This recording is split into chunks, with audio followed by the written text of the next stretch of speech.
What up? Hey, what's up, you guys?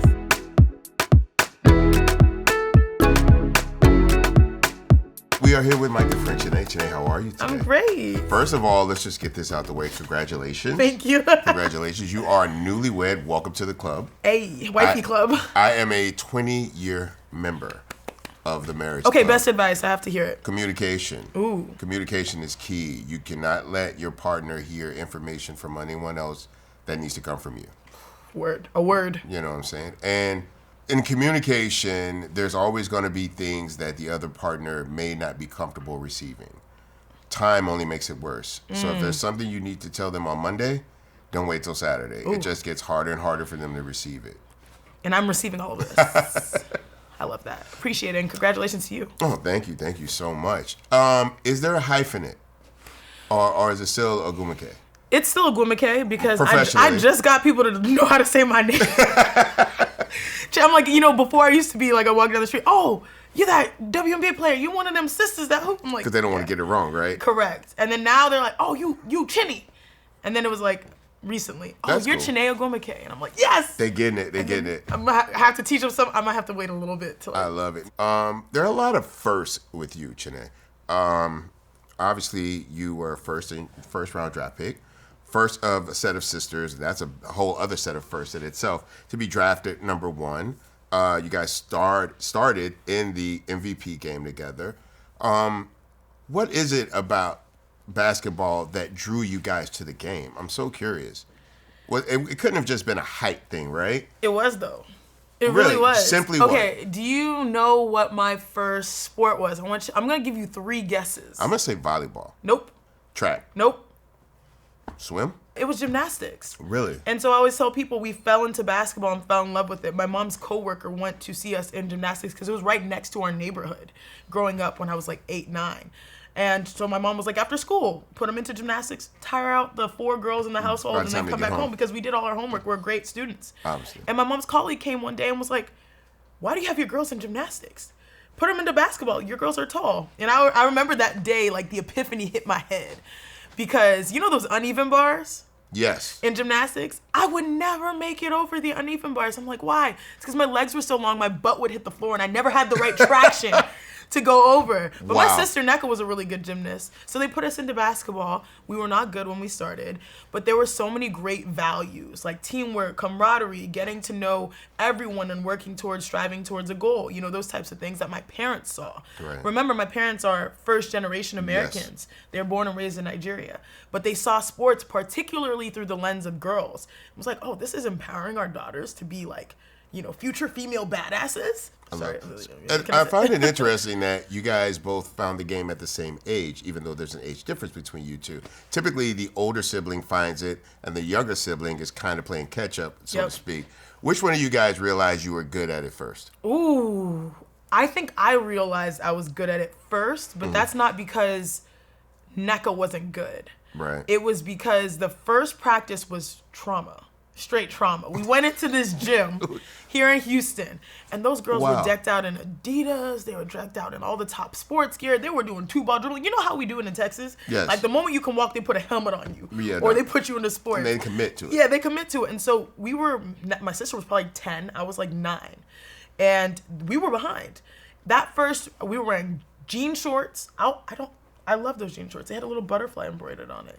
A halter top. We had glasses. I had glasses holders. We weren't wearing like I didn't want to laugh when you said jean shorts. Oh, you're but allowed to. I tried to hold it. Jorts, I couldn't. as we know, jorts. Yeah. Oh, Keds instead of like, true basketball shoes. We went out there.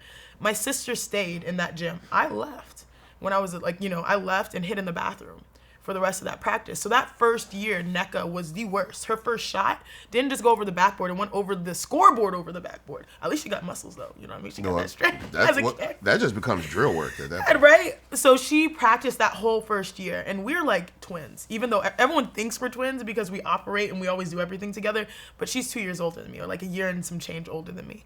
And so that first year, after every basketball practice, she'd come home and we had this huge driveway out in Spring, Texas. And she'd show me what she learned, how to dribble, how to cross over, the proper form on a shot. And then she'd play 1 versus 3 of us. Mind you, like, she's 10, I'm like 9. And then my 2 younger sisters are like 4, know, and 6. And so it just became like, this idea that my parents saw for their daughters. It was not about being competitive, those backyard battles. It was more about being collaborative. So she's taking basketball. She's more into it than you initially, but you somehow excel faster. Is she just passing time? I only excelled faster because I'm younger. I'm 2 years younger, and so I played up with her.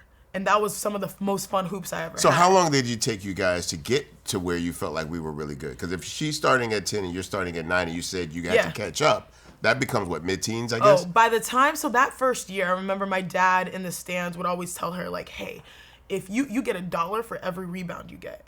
And so all three of us sisters were so invested. We're like, yes, we're going to hit this vending machine. And she's going to have all this money. Yeah, she's going to have all this money. We're going to strike it rich. We get Skittles, all these things after the games. But she didn't really need that motivation. It was more so about like us cheering her on and being connected to like the actual possession by possession.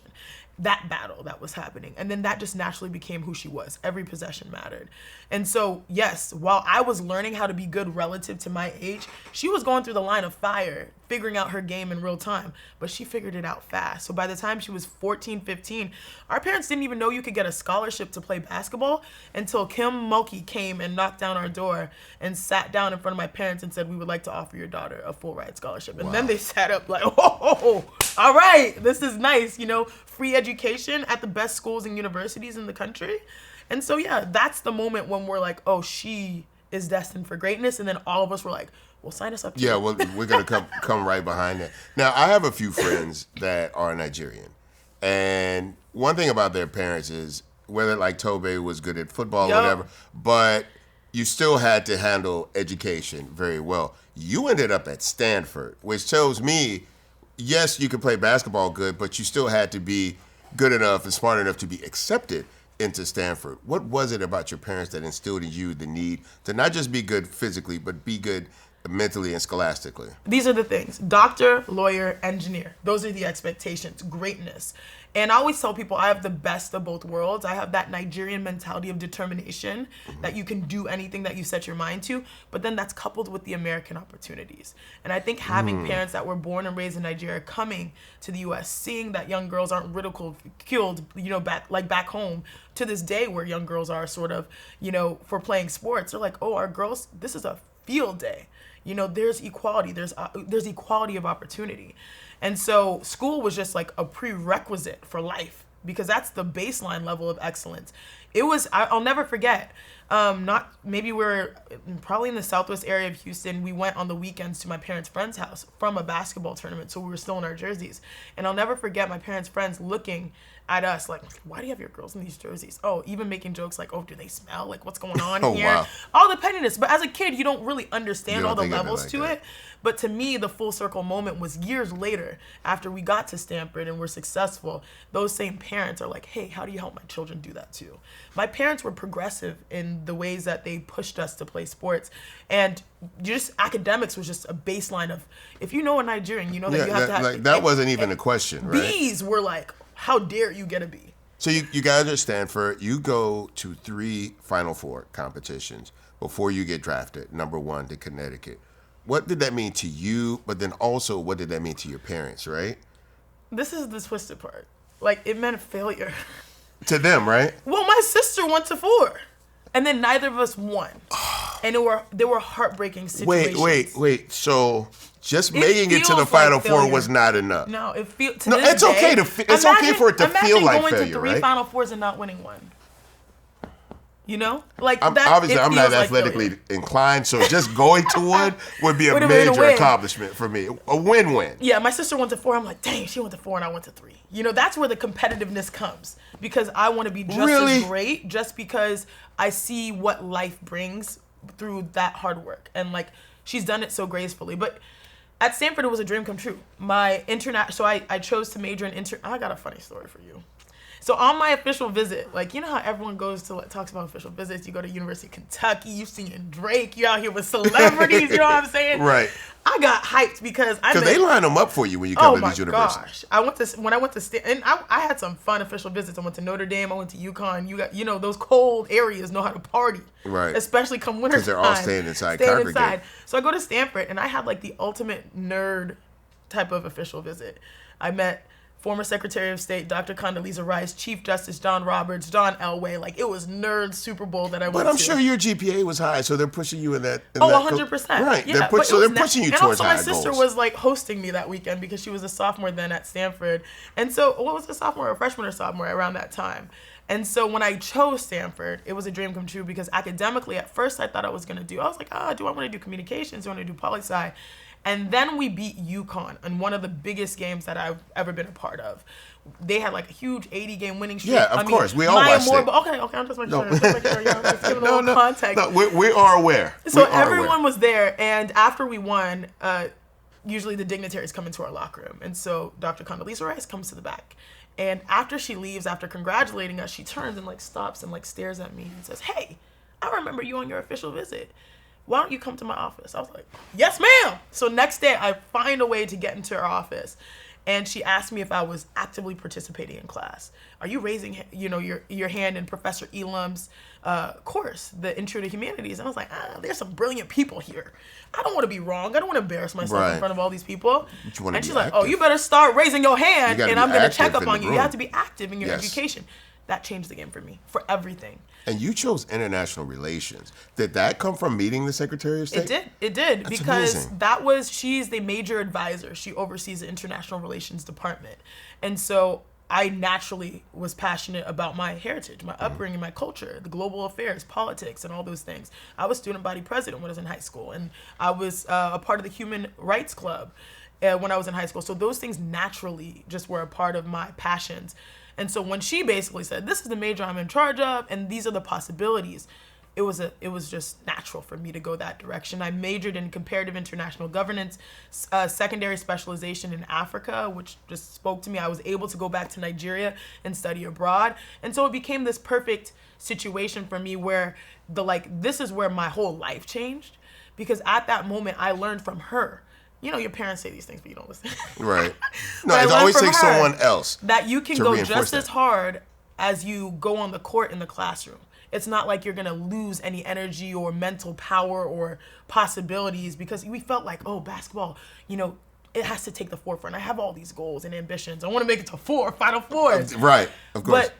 But it's active recovery being in class. And it's also even better because you can decompress your mind by exploring different things that take you away from the pressures of the It's court. almost escapism but still education at the same time. That mentality changed everything for me, because when I became a pro and I got injured, I looked for that active recovery, and that turned into broadcasting. And now, I'm able to broadcast and do both. So, which is another first, right? The first Black woman, as well as the first WNBA player to have a nationally syndicated radio show.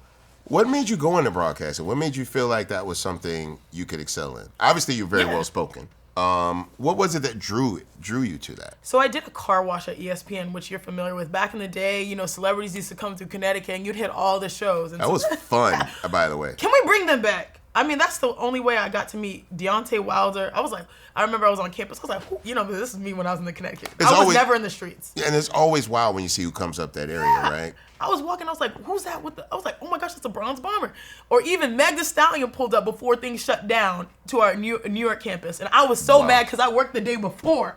And I missed her, and I told my friends, how'd y'all not tell me? But anyways, I digress. Houston connection, y'all slipped. What? That's y'all so slipped on that. See, I got one of my favorite rappers here, so I'm like, okay, I'm happy. I'll check the next box off soon. I'll take that. But I did a car wash, and when I did the car wash, one of their producers, who happened to be a woman, said, "Chiney, you have unique personality. Are you okay if I keep you in mind for these openings that happen during the summers when people go on vacation? You can come in and be a guest host." And my agent also pushed for that as well. And I started going in, especially after I was injured, and I loved it, and they loved me. And so just one thing turned into the other, where I was guest hosting First Take. I was guest hosting His and Hers, which was, love that program. Miss those days. And then it turned into me going on full time as working under SportsCenter International, SportsCenter Africa, which was awesome. So the sports centers you watch here, I was doing those for the millions of viewers throughout Africa, which a lot of people didn't see, obviously, unless you had like a digital subscription. But that's where I learned all my reps. That's where I talked about a lot of different sports. That's why I know how to read a highlight sheet, so I can host now when Malika Andrews or anybody else is out. Those skill sets really helped prepare me. And then I turned into NBA analysis because they're like, Janae, your takes on SportsCenter International about hoops, like, so great. So can you just like come early and do this for SportsCenter that we have here? And then it turned into hosting a radio show, which was so much fun. And then it turned into now being, you know, on the premier NBA broadcast on the NBA show and NBA Countdown. So it's been fun. You talked about doing Africa broadcast. I don't think many people realize how strong of a push the NBA is making to enter the African market. How popular has basketball grown over the years? Let me tell you, In the Africa, biggest barrier to basketball globally is facilities and infrastructure. And the NBA has completely flipped that. It's now creating opportunities, and it's not even just the NBA, it's like brand partners dropping courts everywhere so that people can actually play the game. Because the reason why football is so popular, all you have to do is scrunch up a little piece of paper, you can start playing, I say football, kick, you know, come from a Nigerian household. You can start, you know, you can kick a ball around, you can play. Right. But it's so much more difficult to bounce a ball or to create those, you know, make it accessible for so many people globally. So by investing in the infrastructure globally, that's changed the game so more people can play. And then also, I mean, the fact of the matter is, it is quite telling that the NBA chose for its first league outside of the National Basketball Association to be the Basketball Africa League. I mean, who's dominating the league right now? You've got the reigning MVP and Joel Embiid. Oh, true. You've got Giannis Antetokounmpo. I mean, I remember the story of Pascal Siakam, I think until age 16, training to be a priest and then playing basketball.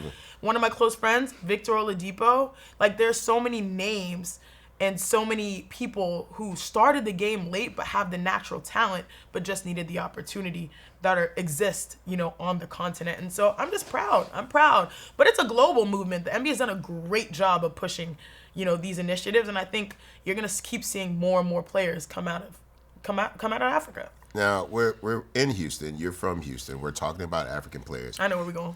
We have to go there. We cannot have this conversation without talking about the GOAT. To me, I'm from Houston. That's my GOAT. Everybody else can have their GOAT. Hakeem Olajuwon was my GOAT.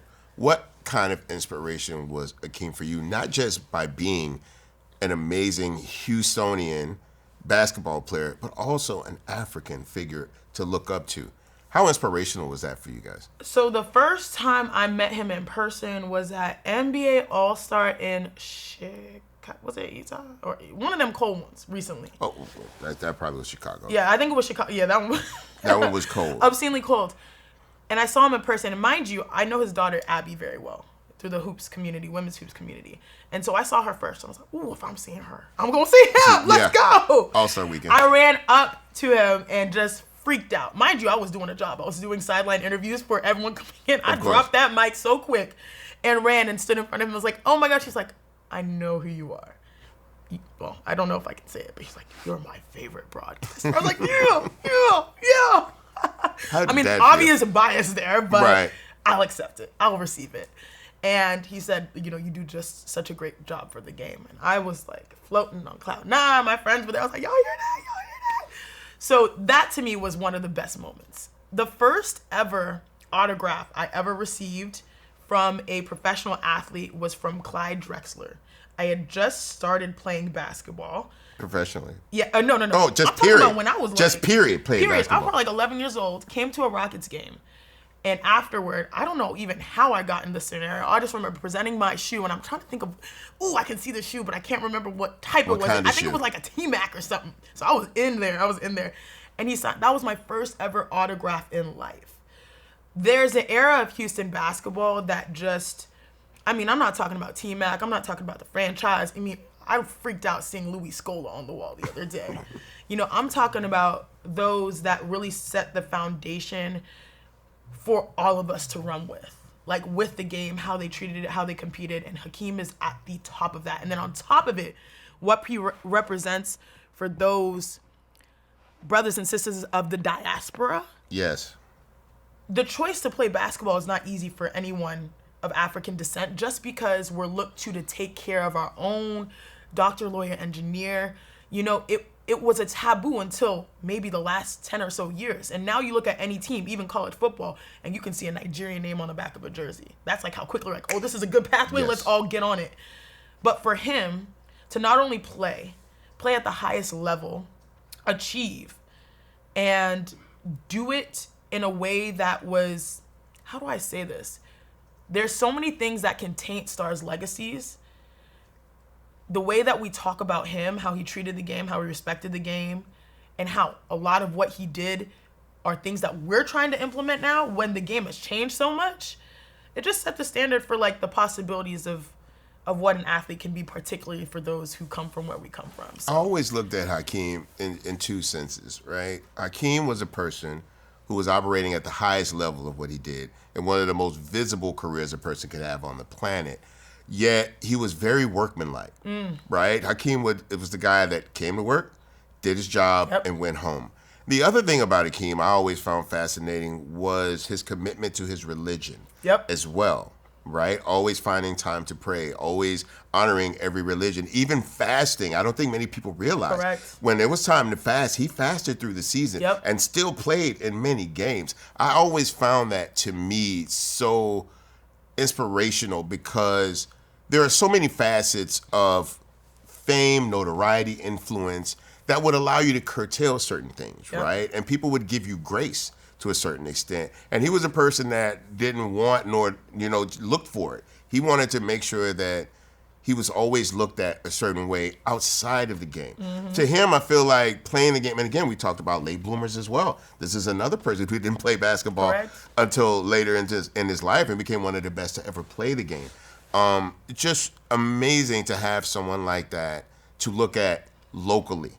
Right? You know what I'm saying? But it resonates 2 or 3-fold with you because there's cultural resonance as well. You know? Absolutely. And I think for us, those that are African or in the diaspora or just relate to his story, I think what makes it so unique is just how you can feel like you can make an impact without compromising yourself. You know what I'm saying? Yes. Like you said, whether it is religion, whether it is his culture, whether it is his work ethic, those things are consistent and they're consistently within him. I feel like a lot of times, I mean, just speaking of now, like in society, it feels like you have to mold yourself into being what is palatable or acceptable.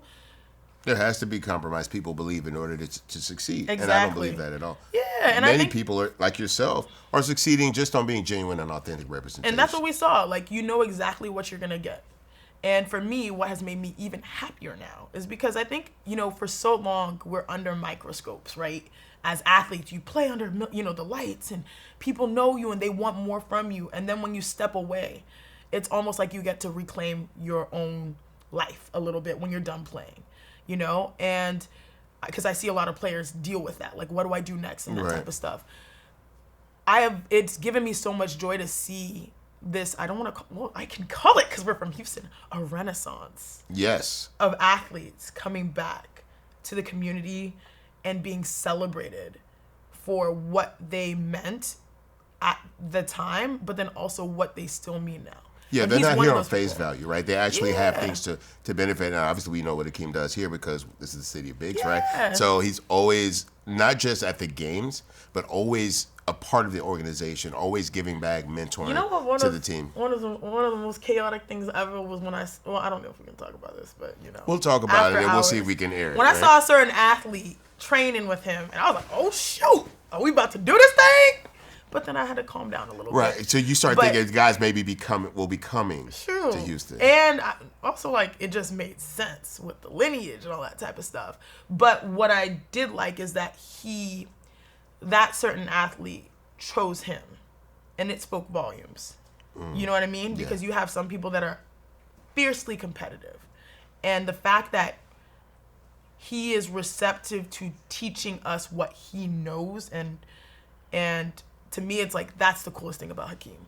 If I come up to him today and I say, hey, I need your advice, whether it is on the court, how do I deal with this injury, or it's how do I manage myself and multiple personalities in studio and be able to be my best self as a woman speaking in the NBA, he will have a gem. And it's because there's a mutual understanding of, I see greatness in you, whether you're in music or in sports or you're aspiring to do something, within this game that we all love. And that to me is like, not everyone gives that to you, but he gives that to you. That is very true. I've met a lot of my heroes, and they were not heroic, let me say. They were not all heroic. Going back to international relations, you are part of the Biden administration, apparently, right? Now, this is in the diplomacy department. Am I correct? So it's within the diplomacy. So basically, I'm helping promote diaspora engagement, and we're on a council that helps advise President Biden on how to improve all of that. Is that locally as well as overseas? It's everywhere. So anything that has to do with the African diaspora, whether it is, Black Americans here in the U.S., African Americans, Nigerians, anyone that is a part of the diaspora that cares about it, we help. We help advise. How were you brought to this position? Like, you don't just get a call to the White House. I know I don't. I don't know. Maybe you do. But how did you find yourself in this position? Honestly, it was the coolest thing ever because, I have always loved my heritage. I loved my identity, and the ability to do something that is bigger than even per se one president. Meaning it's an initiative that is everlasting. There's a choice for it to be continued for it to continue to be renewed. Meaning, like, if people see the benefits of what we do, this is something that we can all get behind. It was really unique because, basically there were applicants, and these applicants will blow you out of the water. They're billionaires, they're CEOs, they're people that, are activists. There's Viola Davis. Come on, man.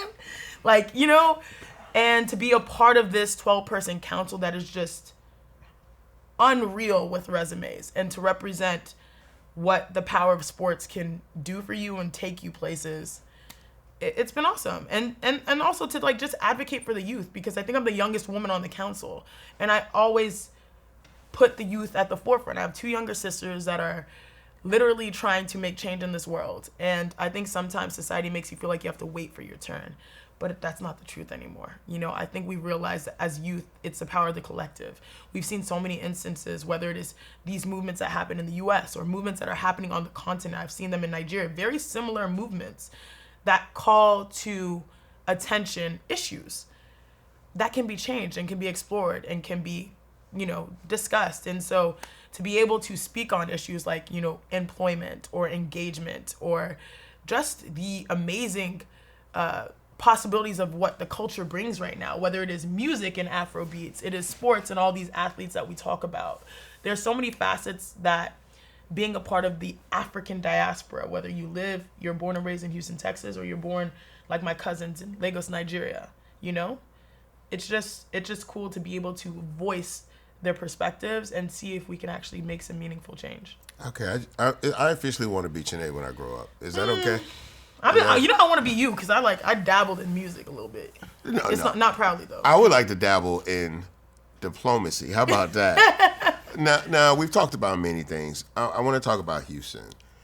You represent so many different things from Houston: the educated, the athletic, the representative in terms of cultural representation, female representation, intellectual representation, all of these different things that make Houstonians Houstonians. If you had to describe Houston and being a Houstonian to someone, how would you describe that? Trill. Boom. Ladies and gentlemen. I can't knock that answer. I can't even knock that answer. Houston is undefeated. Houston is really undefeated. The thing that I love about being from Houston, particularly going to Cypher High School in Cypress, Texas, even though y'all claim that's not Houston, but whatever. I have a 281 number, and it has not changed. It's the greater Houston yes. area. It's a greater Houston. It's accepted. But I played against every high school in Houston. Of course you did. Born and raised, actually born in Tomball. Moved to Spring.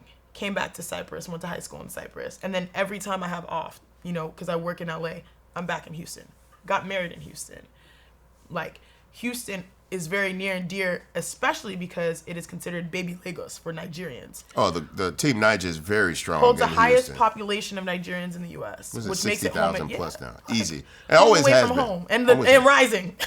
I remember when, not to cut you off, but I remember meeting Wale at a very young age, and he was like, I knew I was going to meet you. I was like, why you say? He says, because I was eventually going to have to come to Houston. He says, you're the OG in Houston, and Team Nigel's there. He's like, I knew I was going to meet you. Yes. But I met him in D.C. Great kid and great representative of the Nigerian community. Yeah. No, it's fine. I mean, he came to one of our games this season. I was like, hey, what's good, Wale? No. I mean, what I love about Houston, I always go back to my experience at Sci-Fair. It is a melting pot of people. You get to know, understand, empathize, relate to all different walks of life. And I'm talking about race, gender, orientation, political party. But we all coexist. And I think we coexist better than people give us credit for. Yes. You know? I think so too. We are the single most diverse city in America. There's over 100 languages that are spoken and it shows. In the city of Houston. And to say that this world operates at such a diverse nature right now, right? It's so divisive how so many people are finding themselves being told that we are separate, we are not in this together. I don't see that every day. That's not in the energy city of Houston. It's not. Everybody that comes to Houston always says people are so nice here. Yeah. And I'm not naive, right? I've lived long enough to understand that these things exist.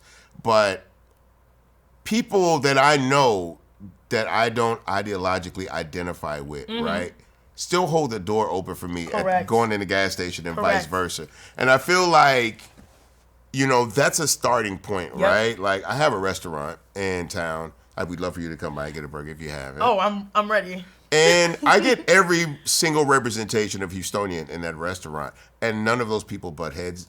All of our seating is communal, right? So you may find yourself at a table with 3 other people from a whole other city, a whole other race or culture, whatever it is. People get to know each other and get to meet each other. The burger gives people a point of communion, but Houstonians love to get to know each other. Like, I sit next to Bubba at the football game, right? And Bubba's like, come on, OG, let's go. And, you know, I love the beauty that we can coexist in this city. If nothing else, we can coexist. And that's my favorite part about Houston, because if you can live in Houston for enough time, you can exist anywhere. And I love it. And I think on top of that, I mean, whether it's the food, whether it is the music, whether it is the sports, we have people that are unapologetically themselves. And I don't think we conform, you know? I think no matter where you go, you always rep Houston. It's not like I went to LA and it's like, oh, I love LA. I'm like, no, get me back. I mean, no offense. But like, get me back to the age. Even if you got a place in LA, you still have a place. You still have, yeah, absolutely. And so that's the thing I love about Houston. It's undefeated in how we're able to exist even though we may not always agree. And I think people don't talk about that enough. I'll tell you what I love most about Houston. That we get to claim Chiney Ogwumike. Oh, that was smooth. That was smooth. Thank you so much for hanging out with me. You taking my job, man. You like... No. This is a side hustle. No, I'm telling you, please take my job. I'm tired. Okay. Well, don't take mine, because I'm not done rapping yet. Don't take mine.